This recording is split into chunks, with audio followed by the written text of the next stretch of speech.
Mesdames et messieurs, bonsoir et bienvenue dans ce journal au sommaire. Nouvelle année rime avec nouveaux challenges, nouvelles visions et surtout nombreux souhaits. À cette exigence, le groupe international ITV s'y est plié au cours d'une cérémonie de présentation de vœux qui a également réuni les responsables à divers niveaux de la Fondation Espace Afrique Sievra. Attaque meurtrière de Fatima il y a 2 ans à Bangui, on s'en souvient. Elle aura fait 16 morts et de nombreux blessés. Et puis, élection sénatoriale prévue pour demain mardi en Géorgie, un second tour où les enjeux dépassent l'échelle nationale.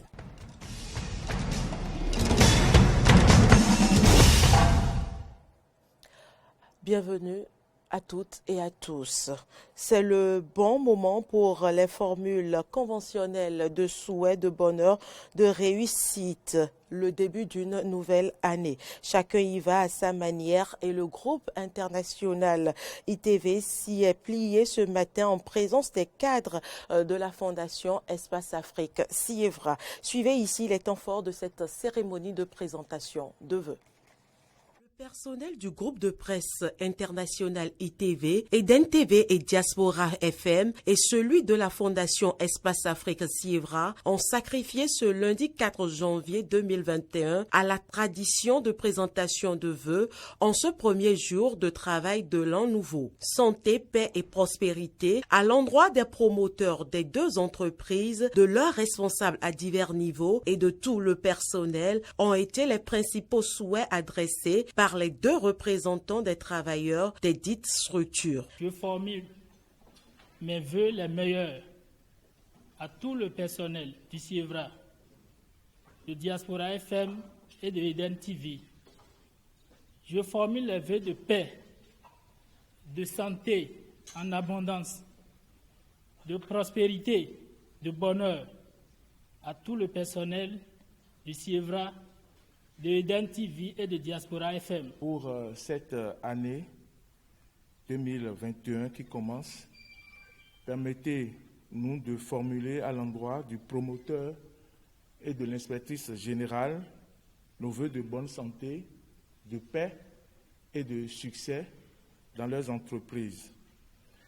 À vous, chers coordonnateurs et responsables du groupe de presse Eden TV et Diaspora FM, que Dieu vous donne la force et vous éclaire davantage pour l'atteinte des objectifs fixés pour le groupe de presse ITV International en 2021. Pour le coordonnateur général, cette sobre cérémonie de présentation de vœux a été l'occasion d'exhorter tout le personnel à la persévérance dans le travail bien fait afin que les nombreux défis qui s'imposent désormais soient relevés. Les grands défis qui seront les nôtres au cours de cette année 2021 sont clairs. Nous avons entamé une démarche, ce que nous appelons communément la démarche qualité, qui s'est arrêtée en bout de chemin au mois de juillet dernier, où nous devons déjà procéder à la certification, aux audits, aux premiers audits internes et passer à la certification ISO 9001-2015. Mais ça s'est arrêté à cause des changements qu'il y a eu. Et donc, je vous annonce que cette année, ce sera le premier défi, à savoir faire aboutir cette certification. Je l'ai en retour mes vœux de santé également, de santé et encore de santé. De santé pour vous et pour vos familles respectives. Moment propice pour les travailleurs de s'engager à faire prospérer les deux entreprises au plan national et international. Monsieur le coordonnateur général, le personnel du groupe de presse, par ma voix, promet de donner le meilleur de lui-même en cette année 2021. Nous vous soutenons également dans vos réformes, que ces réformes se poursuivent en 2021. Nous vous promettons de faire de telle sorte que les objectifs de la maison soient atteints. Prière et action de grâce à Dieu le Père Tout-Puissant pour sa bénédiction et sa protection ont mis un terme à cette cérémonie de présentation de vœux. Essayons à présent de comprendre non seulement la sémantique des vœux, mais aussi et surtout la portée sociale et spirituelle des vœux formulés à l'entame d'une nouvelle année. Les socio-anthropologues Albert Tingbe Azalou et Raymond Assogba nous font la lumière sur la question. Ils sont au micro de Laurent Roland Tonéikès. D'abord, pour qu'il se situe dans un environnement de paix et de désir que l'on souhaite justement pour les autres. Donc les prières de reconnaissance, de gratitude et autres là vont dans ce sens-là. Du fond du cœur, on fait le vœu que telle personne, tel parent puisse accéder à ce nouvel an. Et l'autre reçoit, le destinataire reçoit et formule également des vœux réciproques. Et tout se passe par les canaux que vous connaissez. Et par rapport à le référent essentiel, c'est le nouvel an et le message, c'est les prières et autres là. Les vœux sont prononcés par les taïnos. Ce n'est pas par n'importe qui. Et les vœux sont prononcés dans les yohos, devant les assins. Et les vœux sont simples. Hein. Les vœux de santé, ça veut dire que les jeunes doivent croître. Et ceux qui sont en âge de se marier doivent se marier. Et ceux qui doivent faire des enfants doivent faire des enfants. Et puis maintenant, il y a ces vœux-là, c'est les mots, c'est pourquoi on dit bénédiction, bien dire. C'est-à-dire les femmes prononcent les paroles qui vont renforcer les consciences vers les activités qui permettent de reproduire la vie. Donc en fait, la production, vous voyez un peu. Donc c'est pas comme nous on fait là, non, c'est pas tout le monde qui prononce les vœux parce qu'en fait aujourd'hui, celui qui prononce des vœux, tu ne sais pas ce qu'il pense. Vous voyez un peu. Hein? Tu ne sais pas ce qu'ils pensent. Il y a des gens qui pensent autre chose que ce qu'ils disent. Alors que devant les yohos, dans les yohos, devant les vaudous, devant les assins, les taïnos vibrent à l'unisson avec tous les univers, les 7 univers. Le mental, l'astral, le causal, le physique, l'émotionnel, tout ça. Vous comprenez un peu? Et à ce moment-là, en fait, l'égrégore descend. Ce qu'on appelle l'égrégore, c'est-à-dire que le cerveau descend. Et quand le cerveau descend, les ADN sont régénérés. Culture, le musée Jonas Pedro de Lokossa ouvre enfin ses portes au grand public. L'ouverture de ce musée, selon les autorités et acteurs culturels du Mono, relancera davantage la promotion de la culture et du tourisme dans les départements du Koufo et celui du Mono. C'est un reportage signé Jonas Bochi. 17 ans après le décès de Jonas Pedro, Art d'Afrique ressuscite sa mémoire à travers l'ouverture du musée Jonas Pedro. Situé au quartier à Ouamé, non loin du stade municipal de Lokossa, le musée Jonas Pedro est logé dans la résidence privée de l'artiste où repose son corps depuis 2004. L'ouverture de ce musée a rassemblé autorités politico-administratives et acteurs culturels du Mono, venus nombreux manifester leur attachement aux valeurs culturelles du Mono. Le Mono regorge des potentialités, non seulement touristiques, culturelles et culturelles.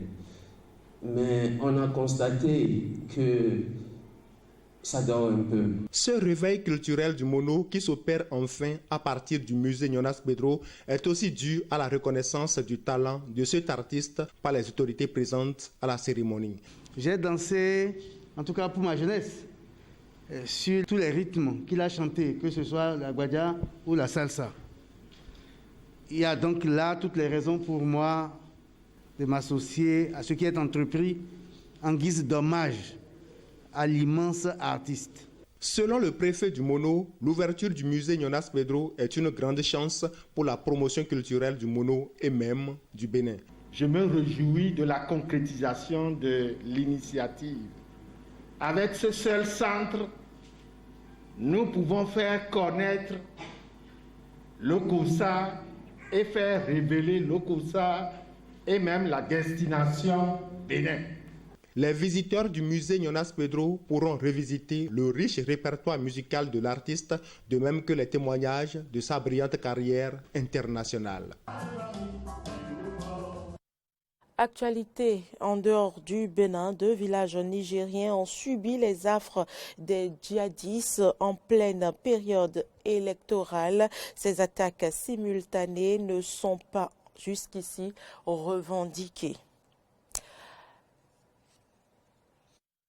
Pas revendiqués, mais a priori réalisés par des terroristes à bord de motos, des événements qui interviennent en pleine élection présidentielle au Niger.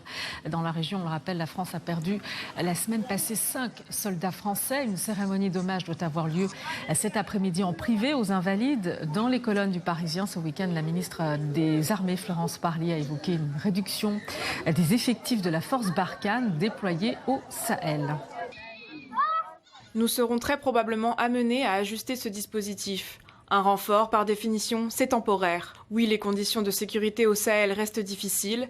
Les terroristes utilisent l'arme des lâches. Je souhaite qu'on puisse en faire davantage pour mieux protéger nos militaires. Il y a 2 ans, l'attaque meurtrière de Fatima à Bangui fait 16 morts et des blessés nombreux paroissiens. Aujourd'hui, de nombreuses victimes attendent toujours réparation. Reportage. Maison proche de l'église de Fatima à Bangui, Fanny se fait aider par son compagnon pour se déplacer. La jeune femme a perdu son œil gauche il y a 2 ans dans l'attaque meurtrière de son église perpétrée par une milice musulmane du quartier du PK5. L'attaque avait alors coûté la vie à 16 personnes et fait une centaine de blessés. On était à l'église, pendant pleine l'église, et les bandits sont montés en haut. Et quand les bandits sont montés en haut, je me fus pour aller devant l'autel. Et c'est là que les grenades m'ont eu sur mes yeux. Fanny sait qu'elle ne pourra plus jamais retrouver l'usage de son œil. Mais elle se bat aujourd'hui pour se rendre en Afrique du Nord afin de se faire extraire un éclat de grenade, toujours présent dans son œil. Les docteurs avaient dit que mes yeux sont déjà foutus et je ne sais pas. Je suis là toujours à la maison, je souffre toujours.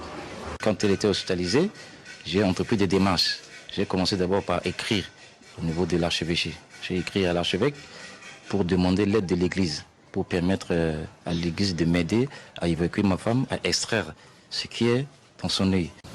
Le cardinal Dieudonné Nzapalainga, chef de l'église catholique en Centrafrique, a promis de tout faire pour aider progressivement les victimes de l'attaque à accéder aux soins adaptés à leur situation, mais s'en remet aussi à la responsabilité des autorités.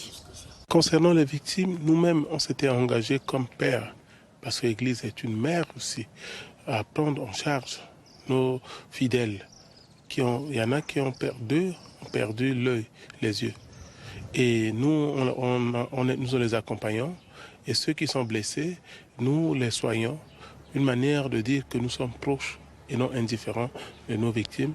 Et les victimes aussi attendent pour entendre qu'est-ce que le gouvernement, l'État, la justice fait aussi pour toutes ces personnes-là. Si le gouvernement avait annoncé au lendemain de cette tragédie tout mettre en œuvre pour que justice soit faite, aujourd'hui la communauté religieuse et les proches des victimes ignorent toujours où en sont le dossier et les enquêtes judiciaires. À l'église de Fatima, les cultes ont repris mais les cicatrices sont là. Depuis le drame, des militaires sont régulièrement postés à l'entrée de l'église lorsque des fidèles sont là pour prévenir toute velléité.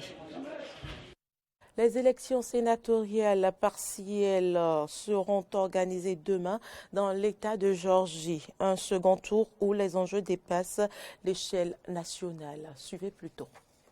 À peine remise de la présidentielle mouvementée du 3 novembre dernier, la Géorgie retourne aux urnes ce 5 janvier.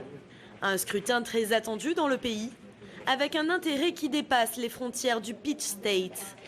2 sièges du Sénat, aujourd'hui occupés par des républicains, sont remis en jeu.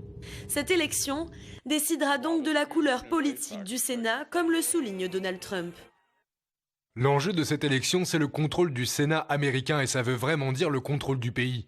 Les électeurs de Géorgie vont décider quel parti dirige toutes les commissions, écrit chaque élément de la législation, contrôle chaque dollar des contribuables.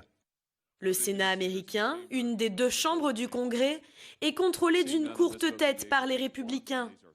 Ils y ont 50 sièges, contre 48 pour les démocrates.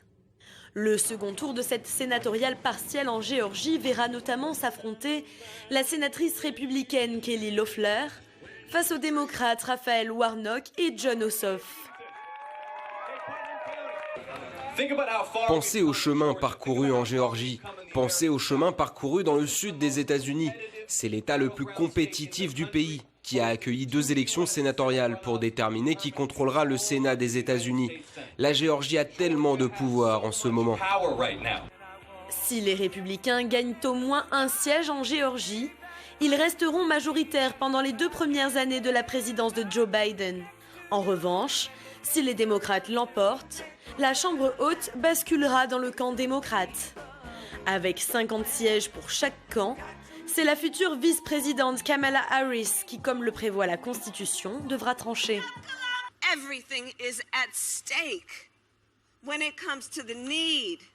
Tout est en jeu quand il s'agit d'élire le révérend Raphaël Warnock,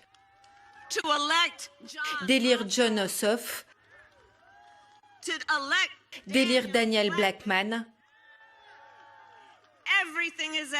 Tout est en jeu. En cas de défaite des républicains, c'est le Congrès tout entier qui deviendrait démocrate. La Chambre des représentants leur étant déjà acquise, Joe Biden aurait ainsi le champ libre pour dérouler son programme. Ce sera tout pour cette édition. Merci de l'avoir suivi. À demain.